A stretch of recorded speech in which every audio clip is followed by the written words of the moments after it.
ಮುಖ್ಯ ಅತಿಥಿಗಳಾಗಿ ಬಂದಂತಹ ಡಾಕ್ಟರ್ ಪ್ರಿಯವಂದ ಹುಲುಕ್ಬಾಳಿ ಮೇಡಮ್ ಅವರನ್ನು ಕೂಡ ಗೌರವಪೂರ್ವಕವಾಗಿ ವಂದಿಸಿಕೊಳ್ತಾ ಇದ್ದೇನೆ. ಹಾಗೆ ನಮ್ಮ ಯೋಜನಾಧಿಕಾರಿ ಶ್ರೀಯುತ ರಜಬಲಿ ಸರ್ ಇದ್ದಾರೆ. ಹಾಗೆ ಜ್ಞಾನ ವಿಕಾಸ ವಿಭಾಗದ ಯೋಜನಾಧಿಕಾರಿ ಮಲ್ಲಿಕಾ ಮೇಡಮ್ ಇದ್ದಾರೆ. ಹಾಗೆ ನಮ್ಮ ಎಲ್ಲ ಕಾರ್ಯಕರ್ತರು ಇದ್ದಾರೆ ಹಾಗೂ ಆತ್ಮೀಯ ಎಲ್ಲ ಜ್ಞಾನ ವಿಕಾಸ ನಮ್ಮ ಸದಸ್ಯರಿದ್ದೀರಿ.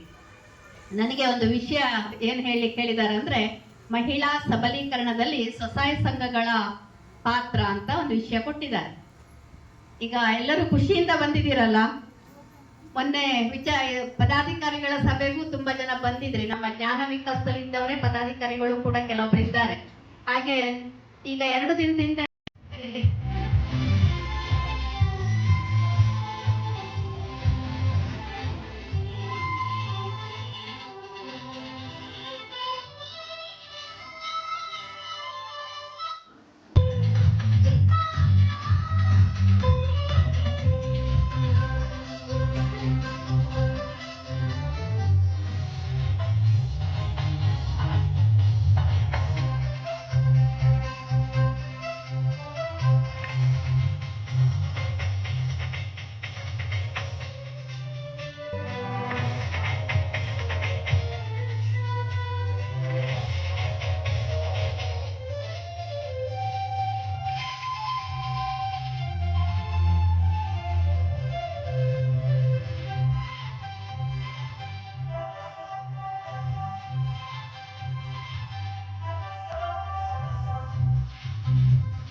ಮಾರ್ಗದರ್ಶನಗಳನ್ನು ನೀಡಿ ಕಾರ್ಯಕ್ರಮವನ್ನು ಯಶಸ್ವಿ ರೀತಿಯಲ್ಲಿ ನಡೆಸಿರುವಂತಹ ಜಿಲ್ಲಾ ನಿರ್ದೇಶಕರಾದಂಥ ನಾಗರತ್ನ ಮೇಡಮ್ ಅವರೇ, ಕಾರ್ಯಕ್ರಮದಲ್ಲಿ ಬಹಳ ಮುಖ್ಯವಾಗಿ ಇವತ್ತು ಮಕ್ಕಳಿಗೆ ನೈತಿಕ ಶಿಕ್ಷಣ ನೀಡುವಲ್ಲಿ ಹೆತ್ತವರ ಪಾತ್ರ ಈ ವಿಷಯದ ಬಗ್ಗೆ ಇವತ್ತು ಮಂಡನೆ ಮಾಡಲಿಕ್ಕಿರುವಂತಹ ಸಂಪನ್ಮೂಲ ವ್ಯಕ್ತಿಯಾದಂಥ ಡಾಕ್ಟರ್ ಪ್ರಿಯವಂದ ಮೇಡಮ್ ಅವರೇ, ತಾಲೂಕಿನ ಯೋಜನಾಧಿಕಾರಿ ಅಂತ ರಜಬಲಿ ಸರ್ ಅವರೇ ಹಾಗೂ ಯೋಜನೆಯ ಕಾರ್ಯಕರ್ತರೆಲ್ಲ ನಮ್ಮ ಜ್ಞಾನ ವಿಕಾಸ ಕೇಂದ್ರದ ತಾಯಂದಿರೆ.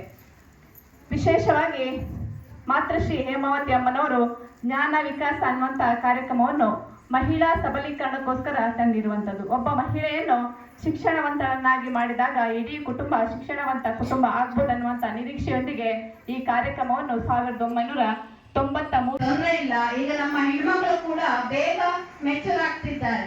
10 ವರ್ಷ 9 ವರ್ಷಕ್ಕೆಲ್ಲ ಆಗ್ತಾ ಇದ್ದಾರೆ. ಆರೋಗ್ಯ ಹಾಳಾದ್ರೆ ತುಂಬಾ ಕಷ್ಟ. ಹಾಗಾಗಿ ಆರೋಗ್ಯದ ಕಡೆ ನಾವು ಗಮನ ಕೊಡ್ಬೇಕಂದ್ರೆ ನಾವು ಸ್ವಚ್ಛತೆ ಮತ್ತೆ ನಮ್ಮ ಮನೆಯಲ್ಲಿ ಪೌಷ್ಟಿಕ ಆಹಾರವನ್ನ ಬಳಸುವಂತದ್ದು ಮಾಡ್ಕೊಳ್ಬೇಕು. ಮೂರನೇದೇನಂದ್ರೆ ನಾವು ಏನು ಸಬಲೀಕರಣರಾಗಬೇಕು, ಗಟ್ಟಿ ಆಗ್ಬೇಕು.